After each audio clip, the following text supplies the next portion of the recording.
কিছুমান মানুহ আছে যাৰ জীৱনত যেন দুখ কষ্টৰ শেষেই নাই।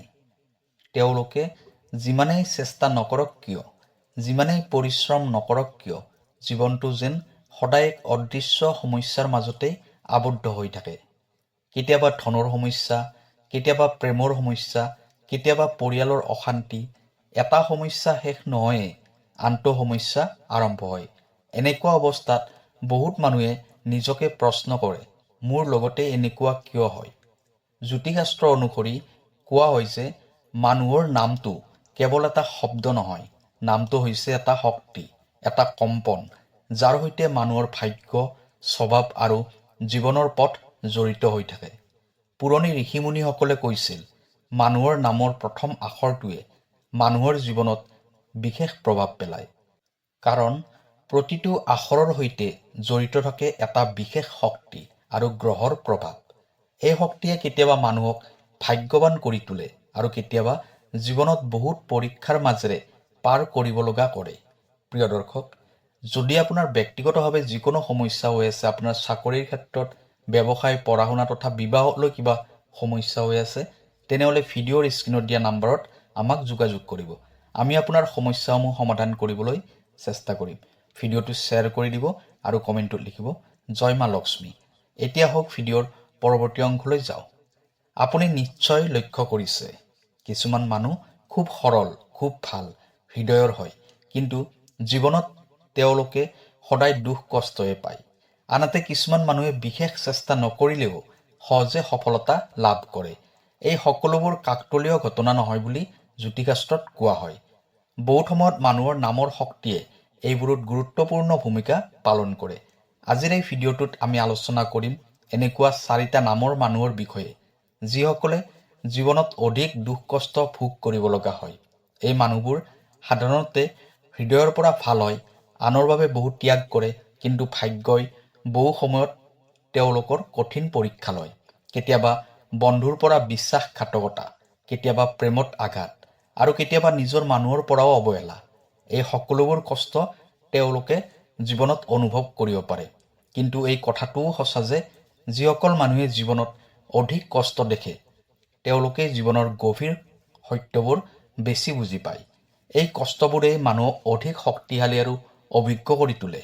সেয়েহে ভিডিঅ'টো শেষলৈকে নিশ্চয় চাব, কাৰণ হয়তো এই নামবোৰৰ ভিতৰত আপোনাৰ নিজৰ নামো থাকিব পাৰে বা আপোনাৰ কোনো আপোন মানুহৰ নামো থাকিব পাৰে।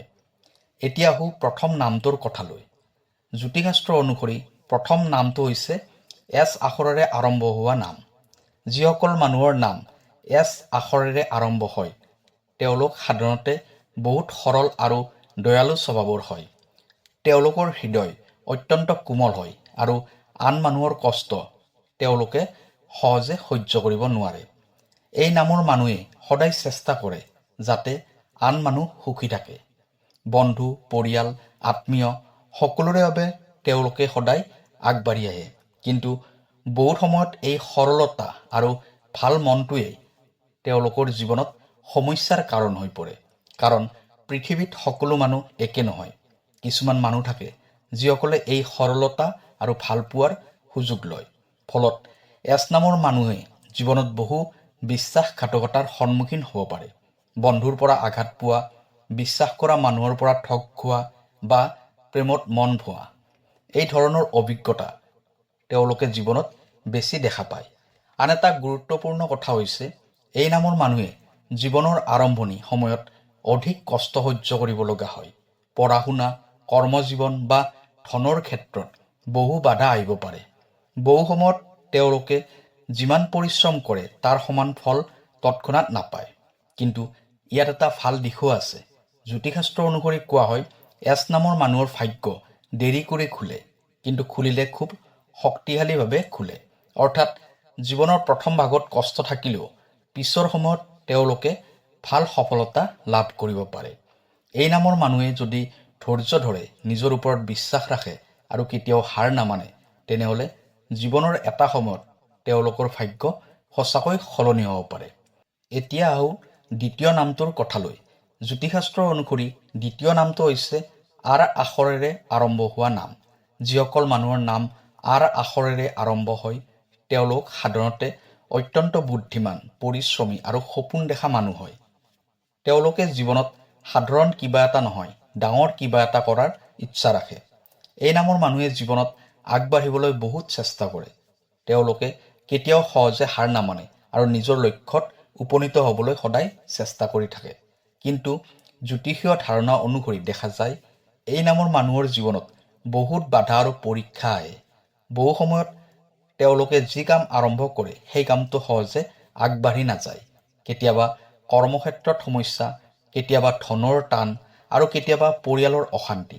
এইবোৰে তেওঁলোকক মানসিকভাৱে ক্লান্ত কৰি তোলে। বিশেষকৈ জীৱনৰ মধ্য সময়ত তেওঁলোকে অধিক পৰীক্ষাৰ সন্মুখীন হ'ব পাৰে। কিছুমান ক্ষেত্ৰত দেখা যায়, তেওঁলোকে যাক বিশ্বাস কৰে সেই মানুহে কেতিয়াবা তেওঁলোকৰ পৰা আঁতৰি যায়।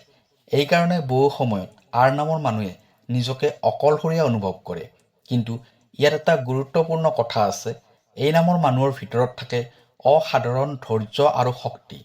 তেওঁলোকে জীৱনত যিমান বাধা পায় সেই বাধাই তেওঁলোকক অধিক শক্তিশালী কৰি তোলে। জ্যোতিষশাস্ত্ৰত কোৱা হয়, আৰ নামৰ মানুহে জীৱনত দেৰি কৰি সফলতা পায়, কিন্তু সফলতা ডাঙৰ হয়। অৰ্থাৎ আৰম্ভণিতে সমস্যা থাকিলেও ধৈৰ্য ধৰি আগবাঢ়িলে তেওঁলোকে জীৱনৰ এটা সময়ত ভাল স্থান লাভ কৰিব পাৰে। এতিয়া আহোঁ তৃতীয় নামটোৰ কথালৈ। জ্যোতিষশাস্ত্ৰ অনুসৰি তৃতীয় নামটো হৈছে এম আখৰেৰে আৰম্ভ হোৱা নাম। যিসকল মানুহৰ নাম এম আখৰেৰে আৰম্ভ হয় তেওঁলোক সাধাৰণতে অত্যন্ত সংবেদনশীল, শান্ত আৰু গভীৰ চিন্তাশীল স্বভাৱৰ হয়। তেওঁলোকে বাহিৰৰ পৰা খুব শক্তিশালী দেখা যায়, কিন্তু অন্তৰৰ ভিতৰত বহুত অনুভূতি লুকাই ৰাখে। এই নামৰ মানুহে সহজে সকলো মানুহৰ সৈতে মন খুলিব নোৱাৰে। তেওঁলোকে নিজৰ কষ্ট, নিজৰ দুখ বা নিজৰ সমস্যাবোৰ বেছিভাগ সময়ত নিজৰ মনৰ ভিতৰতে লুকুৱাই ৰাখে। এইকাৰণে বহু সময়ত মানুহে তেওঁলোকৰ মনৰ গভীৰ কষ্টবোৰ বুজি নাপায়। জ্যোতিষীয় ধাৰণা অনুসৰি দেখা যায়, এম নামৰ মানুহে জীৱনত প্ৰেম আৰু সম্পৰ্কৰ ক্ষেত্ৰত অধিক পৰীক্ষাৰ সন্মুখীন হয়। তেওঁলোকে যেতিয়া কাৰোবাক সঁচাকৈ ভাল পায় তেতিয়া সম্পূৰ্ণ হৃদয়ৰ পৰা ভাল পায়। কিন্তু বহু সময়ত সেই ভালপোৱাৰ সমান মৰম তেওঁলোকে ঘূৰাই নাপায়। ফলত তেওঁলোকৰ মনত গভীৰ আঘাত লাগে। কিছুমান ক্ষেত্ৰত দেখা যায়, তেওঁলোকে যাক জীৱনৰ আটাইতকৈ আপোন বুলি ভাবে সেই মানুহেই কেতিয়াবা তেওঁলোকৰ পৰা আঁতৰি যায়। এই ধৰণৰ অভিজ্ঞতাই এম নামৰ মানুহৰ মনত এটা ডাঙৰ শূন্যতা সৃষ্টি কৰে। কিন্তু এই নামৰ মানুহৰ এটা বিশেষ গুণ আছে। তেওঁলোকে জীৱনত যিমান কষ্ট পায় সেই কষ্টই তেওঁলোকক অধিক সংবেদনশীল, বুদ্ধিমান আৰু অভিজ্ঞ কৰি তোলে। সময়ৰ সৈতে তেওঁলোকে জীৱনৰ বহু গভীৰ সত্য বুজিবলৈ আৰম্ভ কৰে। সেয়েহে বহু সময়ত দেখা যায়, এম নামৰ মানুহে জীৱনৰ পিছৰ সময়ত অধিক স্থিৰতা আৰু মানসিক শক্তি লাভ কৰে।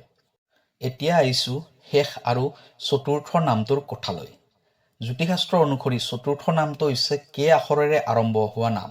যিসকল মানুহৰ নাম কে আখৰেৰে আৰম্ভ হয় তেওঁলোক সাধাৰণতে অত্যন্ত দায়িত্বশীল, পৰিশ্ৰমী আৰু পৰিয়ালমুখী স্বভাৱৰ হয়। তেওঁলোকে নিজৰ জীৱনতকৈ বেছি গুৰুত্ব দিয়ে পৰিয়ালৰ সুখ আৰু শান্তিক। এই নামৰ মানুহে সদায় চেষ্টা কৰে যাতে তেওঁলোকৰ বাবে পৰিয়াল বা আপোন মানুহবোৰে কোনো কষ্ট নাপায়। বহু সময়ত তেওঁলোকে নিজৰ সুখ, নিজৰ ইচ্ছা আৰু নিজৰ সপোনো ত্যাগ কৰে আনৰ ভালৰ বাবে। কিন্তু এই কাৰণতেই বহু সময়ত কে নামৰ মানুহৰ জীৱনত দুখ কষ্ট বেছি আহে। কাৰণ তেওঁলোকে নিজৰ মনৰ কষ্টবোৰ সহজে কাকো নকয়। তেওঁলোকে নিজৰ সমস্যা নিজেই সহ্য কৰে আৰু নিঃশব্দে জীৱনৰ সৈতে যুঁজ দি থাকে। বহু সময়ত দেখা যায়, তেওঁলোকে যিমান পৰিশ্ৰম কৰে তাৰ পূৰ্ণ ফল তৎক্ষণাত নাপায়। জীৱনত সফলতা আহিবলৈ অলপ দেৰি হয়। কেতিয়াবা ধনৰ সমস্যা, কেতিয়াবা পৰিয়ালৰ দায়িত্ব আৰু কেতিয়াবা জীৱনৰ বিভিন্ন চাপ। এই সকলোবোৰে তেওঁলোকক মানসিকভাৱে ক্লান্ত কৰি তুলিব পাৰে। কিন্তু ইয়াত এটা গুৰুত্বপূৰ্ণ কথা আছে। জ্যোতিষশাস্ত্ৰ অনুসৰি কোৱা হয়, কে নামৰ মানুহে জীৱনত দেৰি কৰি হ'লেও স্থিৰ সফলতা লাভ কৰে। অৰ্থাৎ তেওঁলোকৰ জীৱনৰ আৰম্ভণি সময়ত কষ্ট থাকিলেও সময়ৰ সৈতে তেওঁলোকৰ পৰিশ্ৰমৰ ফল লাহে লাহে দেখা দিবলৈ আৰম্ভ কৰে। মনত ৰাখিব, জীৱনত যিমানেই দুখ কষ্ট নাথাকক সেই কষ্টই মানুহক অধিক শক্তিশালী কৰি তোলে। যিসকল মানুহে জীৱনত অধিক পৰীক্ষাৰ সন্মুখীন হয় তেওঁলোকে শেষত অধিক অভিজ্ঞ আৰু সফল মানুহ হৈ উঠিব পাৰে। প্ৰিয় দৰ্শক, এই ভিডিঅ'ত আলোচনা কৰা তথ্যবোৰ জ্যোতিষশাস্ত্ৰৰ ওপৰত ভিত্তি কৰি কোৱা হৈছে। সকলো মানুহৰ জীৱন আৰু ভাগ্য একে নহয়। যদি আপোনাৰ নাম এই আখৰবোৰৰ ভিতৰত পৰে তেনেহ'লে কেতিয়াও হতাশ নহ'ব। পৰিশ্ৰম, বিশ্বাস আৰু ধৈৰ্য থাকিলে ভাগ্য এদিন নিশ্চয় সলনি হয়। যদি এই ভিডিঅ'টো আপোনাৰ ভাল লাগিছে তেনেহ'লে ভিডিঅ'টোত এটা লাইক কৰিব, আপোনাৰ বন্ধু বান্ধৱীৰ সৈতে শ্বেয়াৰ কৰিব আৰু এনেকুৱা জ্যোতিষ আৰু ৰহস্যময় তথ্য জানিবলৈ আমাৰ চেনেলটো ছাবস্ক্ৰাইব কৰিব। কাৰণ আগন্তুক ভিডিঅ'ত আমি আৰু বহু আশ্চৰ্যজনক জ্যোতিষীয় তথ্য লৈ আহিম। ধন্যবাদ।